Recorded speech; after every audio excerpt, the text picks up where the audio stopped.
আসসালামু আলাইকুম। Welcome to Abid computer academy. কেমন আছেন সবাই? আশা করি সবাই ভালো আছেন। অল্প পুঁজিতে কম্পিউটারের ব্যবসা শুরু করুন, অনলাইনের কাজ শিখুন। আজকের ৩৭তম পার্টে আপনাদেরকে দেখাবো যে কিভাবে ড্রাইভিং লাইসেন্সের আবেদন করতে হয়। আপনার কাছে কোনো একটা কাস্টমার আসলো যে ড্রাইভিং লাইসেন্সের আবেদন করতে। তো ড্রাইভিং লাইসেন্সের আবেদনটা কিভাবে করবেন? আজকের ভিডিওতে দেখাবো। তো ভিডিওটাকে স্কিপ না করে পুরো ভিডিওটি দেখার চেষ্টা করবেন। যারা এখনো আমাদের চ্যানেলটি সাবস্ক্রাইব করেনি প্লিজ চ্যানেলটি সাবস্ক্রাইব করে বেল বাটনটি বাজিয়ে দিবেন। তো কথা না বাড়িয়ে চলুন আজকের ভিডিওটি শুরু করি। ভিডিওর শুরুতে প্রথমে আমরা যেটা করবো সেটা হচ্ছে কোনো একটা ব্রাউজার ওপেন করার পরে ব্রাউজারে লিখবো আমরা bspbrt.dd লেখার পরে আমরা সার্চ করার পরে দেখেন আমাদের সামনে বিআরটি যে মেন যে ওয়েবসাইটে কিন্তু ওপেন হচ্ছে। ওপেন হওয়ার পরে আমরা উপর দিকে দেখতে পাই প্রবেশ করুন এবং নিবন্ধন করুন। এই আমরা যেহেতু নতুন নিবন্ধন করব, নতুন অ্যাপ্লাই করব, এর জন্য আমরা নিবন্ধন করণে ক্লিক করব। নিবন্ধন করণে ক্লিক করার পরে আমরা এখানে দেখতে পাই আপনার কি কোনো অ্যাকাউন্ট নেই, তাহলে এখানে নিবন্ধন করুন।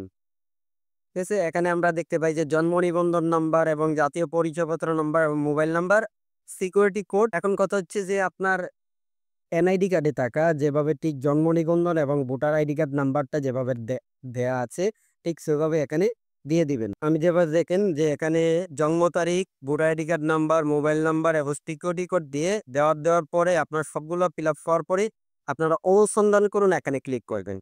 অনুসন্ধান করুন, এখানে ক্লিক করবেন। ক্লিক করার পরে দেখেন আপনার মোবাইলে কিন্তু একটা ওটিপি গেছে, সেই ওটিপিটা এখানে দিতে হবে। তো আপনি যেটা করবেন সেই ওটিপিটা এনে এখানে বসিয়ে দিবেন। ওটিপি দেওয়ার পরে আপনারা ওটিপি যাচাই করুন, এখানে ক্লিক করবেন। আর আপনি যদি ওটিপি না পান, ধরেন আপনার ফোনে ওটিপি মেসেজ যায় নাই, তাহলে আবার কিন্তু আপনি ওটিপি পাঠাইতে পারেন না। আমার সমস্ত কিছু দেওয়ার পরে এখানে দেখেন your mobile no successfully verified. আমার এনআইডি কার্ডে থাকা যেভাবে নাম, জন্ম তারিখ, জাতীয় পরিচয়পত্র নাম্বার, মোবাইল নাম্বার সবকিছুই কিন্তু এখানে চলে আসছে। এখন আমাকে পাসওয়ার্ড নির্বাচন করুন, পাসওয়ার্ড নিশ্চিত করুন। দোনো পাসওয়ার্ড একই পাসওয়ার্ড দেওয়ার চেষ্টা করবেন, একই পাসপোর্ট দিবেন, না হয় কিন্তু নিবে না। তারপর আমরা নিবন্ধন করুন, এখানে ক্লিক করার পরে এটাকে সেভ করে রাখতে পারেন পরবর্তীতে যাতে আপনি ব্যবহার করার জন্য। এখন আপনি যে মোবাইল নাম্বারটা দিছিলেন, মোবাইল নাম্বারটা এবং আপনার পাসওয়ার্ডটা দিয়ে লগ ইন করে নেবেন। কারণ আমি মোবাইল নাম্বার দিছিলাম।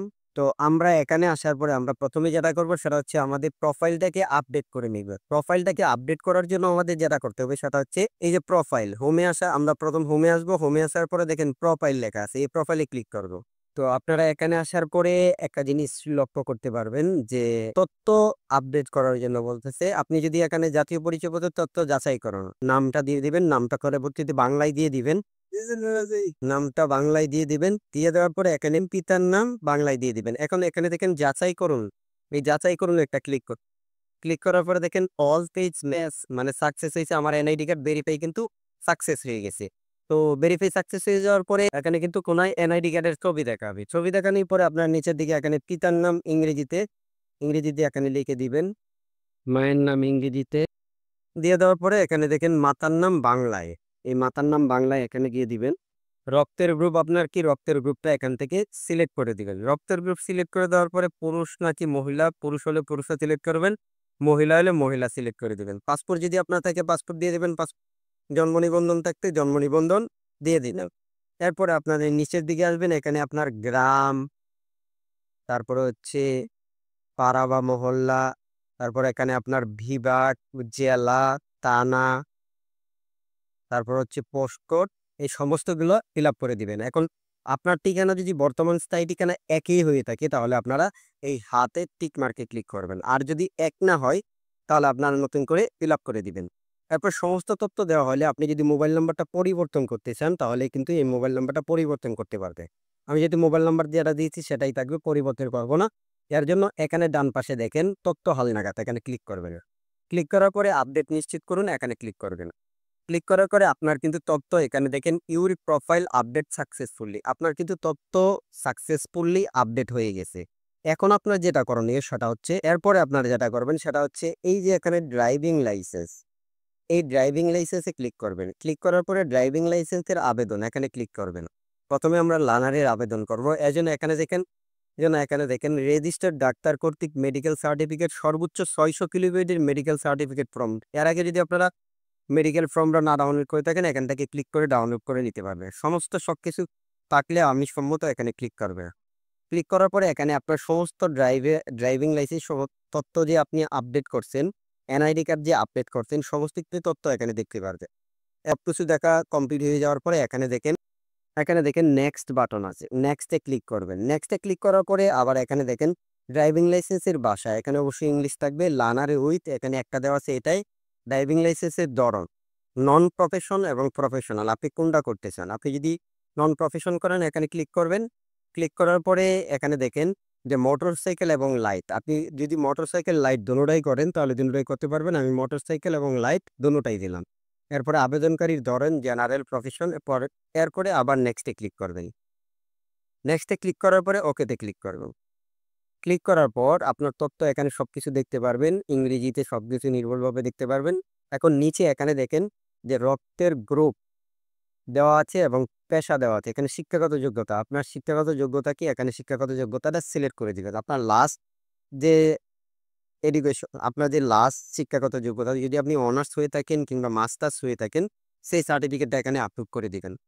এর আগেই বলছিলাম যে ন্যূনতম শিক্ষাগত যোগ্যতা কিন্তু আপনার অষ্টম শ্রেণী পাস হতেই হবে। এরপর এই পেশাতে আসার পরে আপনি এখানে পেশাটা সিলেক্ট করে দিবেন। আপনার যে পেশা স্টুডেন্ট দিয়ে দেওয়ার পরে বিবাহিত অবস্থা, যদি বিবাহিত হন বিবাহিত দিয়ে দিবেন, অবিবাহিত হলে অবিবাহিত, জাতীয়তা বাংলাদেশি, এরপরে দত্ত নাগরিক কিনা এটা অবশ্যই না। তারপরে নেক্সটে ক্লিক করুন। সমস্ত তথ্য কিন্তু আবার দেখে নেবেন। এখানে দেখেন জরুরি যোগাযোগ, কার সাথে যোগাযোগ করবে, যে ফাদার এমডি ইসরায়েলের সম্পর্ক, ফাদার, মোবাইল নাম্বার। এখানে আপনার আরেকটা মোবাইল নাম্বার দিয়ে দিবেন। তো দেখার পরে এখানে দেখেন বাটিয়া কৃষি, ঢাকা কৃষি, সমস্ত সব তথ্য কিন্তু আমি ফিল আপ করছি। এখন এই ডান পাশে দেখেন আবার মনে করেন যে গ্রামের নামটা বর্তমান ঠিকানা বাংলা অনুযায়ী ইংরেজিতে লিখুন। তো এখানে ইংরেজিতে লিখে দিলাম। তারপর বিভাগ সিলেক্ট করে দিলাম, জেলা সিলেক্ট করে দিলাম, এরপরে এখান থেকে থানা সিলেক্ট করে দিলাম। তারপরে এখানে পোস্টকোড ইংরেজিতে লেখো। পোস্টকোড দেওয়ার পরে আমরা যেটা করব নিচের দিকে আসবো। এখানে দেখেন সার্কেল অফিস কৃষির বাবু ওটা দিয়ে দেওয়ার পরে আপনারা নিচের দিকে আসবেন। আসার পরে এখানে নেক্সটে ক্লিক, ওকেতে ক্লিক করবেন। এরপরে দেখেন আমাদের পরের পেজে নিয়ে গেছে। এখানে দেখেন যে আগেই বলছিলাম যে মেডিকেল সার্টিফিকেট সংযুক্ত করুন, শিক্ষাগত যোগ্যতার সনদ সংযুক্ত করুন, জাতীয় পরিচয়পত্র সংযুক্ত করুন, ইউটিলিটি বিল সংযুক্ত করুন এবং হচ্ছে কার্ড প্রাপ্তির ধরন।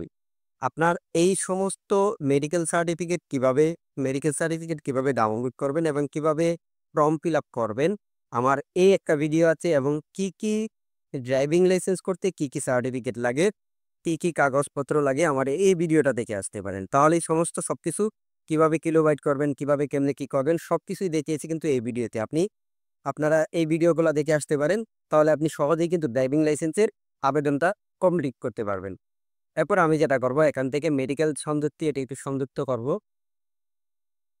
তো সবগুলোই এখানে দেখেন মেডিকেল, এসএসসি, এনআইডি এবং ইউলিটিবি সবগুলো সংযুক্ত হওয়ার পরে এখানে দেখেন কার্ড প্রাপ্তির ধরন। এখান থেকে আপনারা কার্ড প্রাপ্তির ধরন বাই পোস্ট, তারপরে এখানে দেখেন স্মার্ট কার্ড প্রাপ্তির ঠিকানা। আপনার এই ঠিকানাটা যে লিগেল ঠিকানাটা একটু কষ্ট করে ভালো করে দেখে নেবেন। কারণ হচ্ছে এই ঠিকানায় কিন্তু আপনার কার্ড প্রদান করা হবে। আপনার কার্ড কিন্তু পোস্ট করে কার্ড যাবে। তো এখান থেকে এই কার্ডটা আপনারা সিলেক্ট করে দিবেন ভালো করে। দেন দেখেন প্রেজেন্ট পার্মানেন্ট, আমি পার্মানেন্ট অ্যাড্রেস দিলাম। যা আছে আমার সব ঠিকানা কিন্তু অটোমেটিকলি ফিল আপ হয়ে গেছে। যদি আপনারা এই বাই চান্স এই ঠিকানা ছাড়া অন্য কোনো ঠিকানায় নিতে চান তাহলে অন্য কোনো ঠিকানাটা সিলেক্ট করে দিতে হবে। এর পেছনে যদি সমস্ত তথ্যগুলা আবার দেখতে চান পুরোটাই, তাহলে এখানে দেখেন পেছনের দিকে ক্লিক করে কিন্তু আপনারা প্রত্যেকটা কিন্তু ফর্ম যা ফিল আপ করতে সবগুলাই কিন্তু দেখতে পারবেন। যদি সবগুলাই ঠিক থাকে তাহলে এই ঠিকঠাক হওয়ার পরে আপনারা এই সাবমিট অপশনে ক্লিক করবেন। সাবমিটে ক্লিক করার পরে এখানে দেখেন আবেদন সম্পূর্ণ করার জন্য আপনার তথ্য যাচাই করে প্রি প্রদান করুন। আপনি সমস্ত তথ্য কিন্তু যাচাই করতে পারেন প্রি প্রদান করার আগে। তো এখান থেকে দেখেন প্রি জমা দিন, এখানে ক্লিক করবেন। প্রি জমা দিনে দেওয়ার পরে আপনার সমস্ত তথ্য কিন্তু এখানে দেখতে পারবেন। দেখার পরে আপনারা যেটা করবেন নিচের দিকে আসবেন। এখানে যদি আপনারা মেডিকেল সার্টিফিকেট, ইউটিলিটি বিল, জাতীয় পরিচয়, শিক্ষা সবকিছু কিন্তু ডাউনলোড করতে পারবেন। ইস্যু অফ লার্নার এর জন্য আপনার 518 টাকা কাটবে। Issue of learner licence motorcycle এর জন্য 230 টাকা কাটবে। টোটাল 748 টাকা কিন্তু আপনার কাটবে। সেটা প্রি জমা দিন, এখানে ক্লিক করবেন। সেম মোবাইল নাম্বারটা দেওয়ার পরে এখানে টিক মার্ক দিবেন। টিক মার্ক দেওয়ার পরে আপনারা যদি বিকাশে পেমেন্ট করতে চান তাহলে বিকাশে ক্লিক করবেন। বিকাশে ক্লিক করার পরে নিচের পরে এখানে টিক মার্ক দিবেন। টিক মার্ক দেওয়ার পরে নিশ্চিত করুন, এখানে ক্লিক করবেন। নিশ্চিত করুন, এখানে ক্লিক করার পরে দেখেন বিকাশ পেমেন্ট সরাসরি কিন্তু বিকাশে চলে গেছে। এখানে আপনার বিকাশ নাম্বারটা দিবেন। বিকাশ নাম্বারটা দেওয়ার পরে বিকাশে একটা ওটিপি যাবে। ওটিপিটি দেওয়ার পরে আপনারা কোড নাম্বারটা দিয়ে আপনারা আপনাদের কাছ থেকে কিন্তু সেই টাকাটা কেটে নিবে। কেটে নেওয়ার পরে আপনি দেখেন প্রিন্ট লার্নার। এই প্রিন্ট লার্নারে ক্লিক করার পরে আপনারা এখানে কিন্তু আপনার পরীক্ষার ডেট কবে, তারিখ কবে সমস্ত কিছু কিন্তু এখানে দেখতে পারবেন। তো আপনারা এখানে যে পরীক্ষার ডেট, হ্যাঁ, বায়োমেট্রিক, রিটেন, ওরাল, প্র্যাকটিক্যাল সমস্ত সবকিছু কিন্তু দেখতে পারবেন। আশা করি বুঝতে পারছেন। যদি কেউ না বুঝে থাকেন কমেন্ট বক্সে কমেন্ট করতে পারেন। এরকম আরো ইন্টারেস্টিং ভিডিও পেতে চ্যানেলটি সাবস্ক্রাইব করে বেল বাটনটি বাজিয়ে দিবেন। আজকের টিউটোরিয়ালটি এই পর্যন্ত। দেখা হচ্ছে পরবর্তী কোনো টিউটোরিয়ালে। সবাই ভালো থাকবেন, সুস্থ থাকবেন। আসসালামু আলাইকুম ওয়া রাহমাতুল্লাহি ওয়া বারাকাতুহু।